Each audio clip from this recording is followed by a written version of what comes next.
Bonjour les amis et bienvenue sur ma chaîne. Nous sommes jeudi pluvieux, jour heureux. Nous sommes le 5 mai 2022 et aujourd'hui je vais vous parler du cristal de roche et qui appartient à la famille des quartz.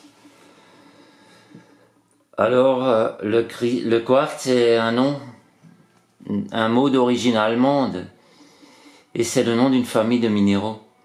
Il en existe de nombreuses variétés et il y a peu d'endroits sur Terre où l'on n'en découvre pas quelques-unes, en surface ou en profondeur.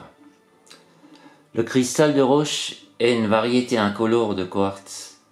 On en trouve dans toutes les Alpes.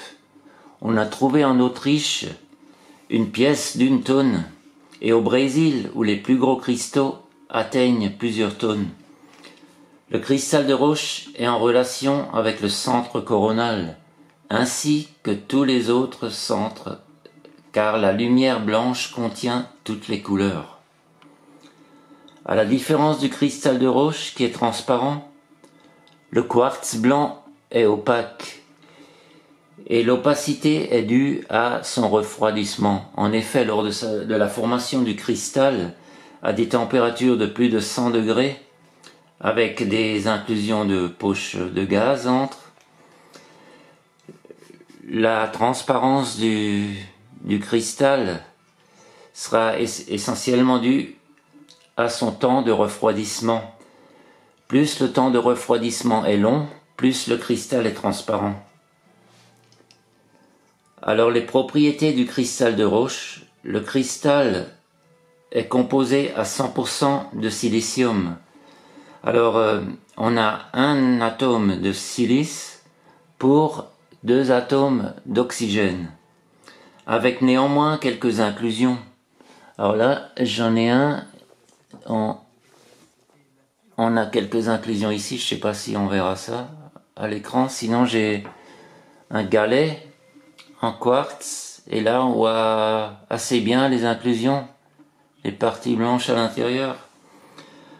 Alors il y a des inclusions d'aluminium, de lithium, de brome, de fer, de manganèse, de calcium, de titanium et d'arsenic. Ces inclusions sont à l'état de trace dans une proportion très faible.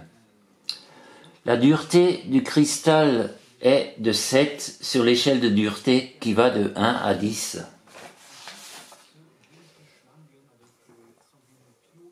Le cristal absorbe la totalité du spectre lumineux et résonne sur l'ensemble des fréquences des différentes couleurs de l'arc-en-ciel. Le cristal de quartz est surtout utilisé dans l'industrie électronique pour réaliser des résonateurs piézoélectriques, des émetteurs à ultrasons, des stabilisateurs dans les générateurs de fréquences. Car lorsque le cristal vibre, il impose sa fréquence stable à la source du champ électrique. Tout le monde connaît les montres à quartz.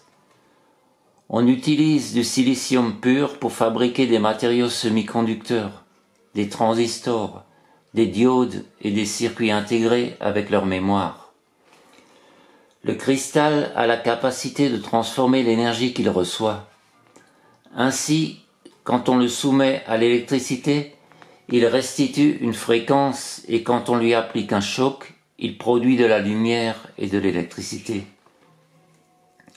Quand une personne tient un cristal dans sa main ou qu'elle se concentre dessus, cette personne crée une émission de particules, un flux d'électrons. Le cristal reçoit cette émission et restitue une fréquence vers la source émettrice. La personne reçoit une pulsation qui est stabilisée par une fréquence programmée qui va la réharmoniser. L'homme peut changer l'univers avec sa conscience, sa force de visualisation et sa pensée positive. C'est donc la conscience d'une personne et son émission psychique qui mettent le cristal en résonance. Alors le champ d'énergie du cristal. Un cristal possède un champ d'énergie équivaut à environ 100 fois sa taille. ce qui veut dire qu'un cristal d'environ 10 cm, celui-ci fait 8, il va avoir un rayonnement de 5 à 10 mètres. Alors le cristal a plusieurs actions. Il stabilise, il transforme l'énergie, l'amplifie et la focalise, mais il agit surtout sur nos corps subtils. La taille n'est pas le seul critère qu'il faut prendre en compte, mais il y a également sa masse, sa pureté, sa lumière, son programme et également l'être cosmique qui a présidé à sa création. Les cristaux sont de merveilleux outils, des cadeaux de notre planète. Alors il faut savoir que les cristaux sont programmés. Ils ont un côté positif et un côté négatif. Et donc je vais vous faire la démonstration, je vais tester le cristal et je vais lui demander quel est le côté est-ce que c'est le côté positif ou le côté négatif. On va attendre que le pendule s'immobilise.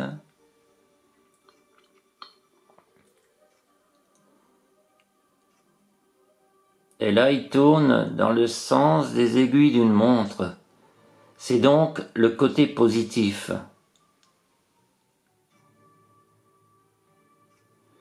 Je vais le retourner et mesurer la base. Et là, le pendule s'inverse. Il tourne dans le sens inverse des aiguilles d'une montre. Donc le côté positif sur la pointe, le côté positif, l'énergie yang, et le côté, la base, le côté négatif, énergie yin, féminine. Et il en sera toujours ainsi pour les cristaux à une pointe. La pointe sera toujours le côté positif et la base le côté négatif. Et pour les cristaux biterminés, il faudra tester aux deux extrémités. Alors il y a certaines personnes qui sont très sensibles et qui arrivent à le ressentir. À quel endroit se trouve le côté positif et le côté négatif.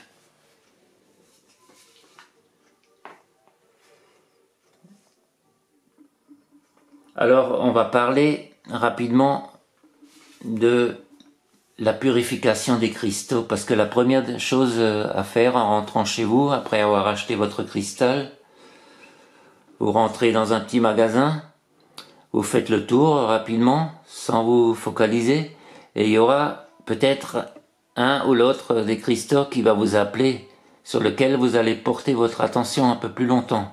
C'est peut-être le cristal qui va vous correspondre.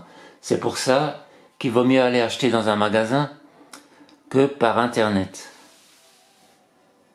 Alors, la première chose à faire en rentrant chez vous, c'est la purification. Parce que ce cristal, avant d'arriver entre vos mains, il sera passé par énormément de monde et il aura traversé de grandes distances. Il est important de purifier ces cristaux dès l'acquisition. Alors les thérapeutes qui utilisent les cristaux les purifient entre chaque patient, entre chaque traitement. Alors il y a plusieurs méthodes de purification. On a la méthode de purification par la terre. Alors c'est une méthode qui consiste à planter un cristal au pied d'un arbre ou d'un lieu dégagé pour lui permettre de se décharger dans la terre. Alors on a également la purification par le feu. On peut passer le cristal dans la fumée d'une combustion d'encens, de benjoin ou d'une plante comme la sauge.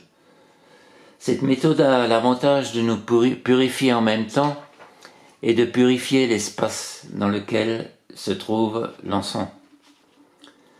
Alors on a également la purification par l'eau. Cette méthode consiste à laisser le cristal dans une source ou à le passer sous un filet d'eau pendant 2-3 minutes. Une autre méthode consiste à placer le cristal dans un bol d'eau pure et à rajouter 1 cuillère à 2 de sel gris.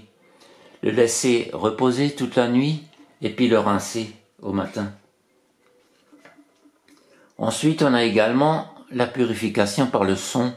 Je pourrais très bien utiliser les diapasons et notamment la fréquence de 4065 Hz pour purifier le cristal. On a également la purification par l'air.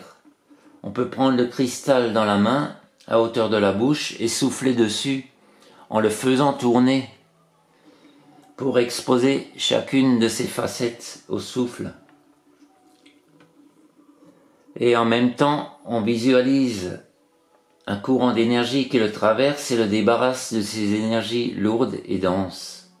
On peut également purifier un cristal à la lumière du soleil, ce qui a l'avantage de le recharger en même temps. Alors, exposer le cristal au moins un jour complet à la lumière du soleil.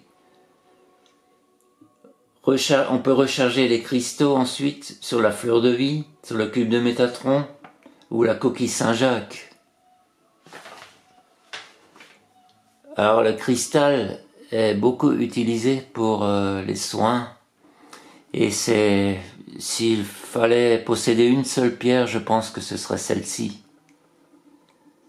C'est une pierre qui est facile à programmer et nous parlerons justement de la programmation des cristaux dans une prochaine vidéo.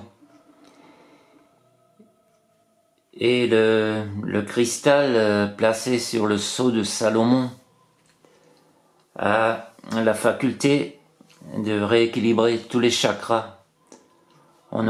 Puisque le cristal a 6 facettes en tout. On le voit mieux ici. Le cristal a 6 facettes qui correspondent aux 6 premiers chakras en partant par le bas, et la pointe correspond au chakra coronal. Nous verrons tout ça dans une autre vidéo.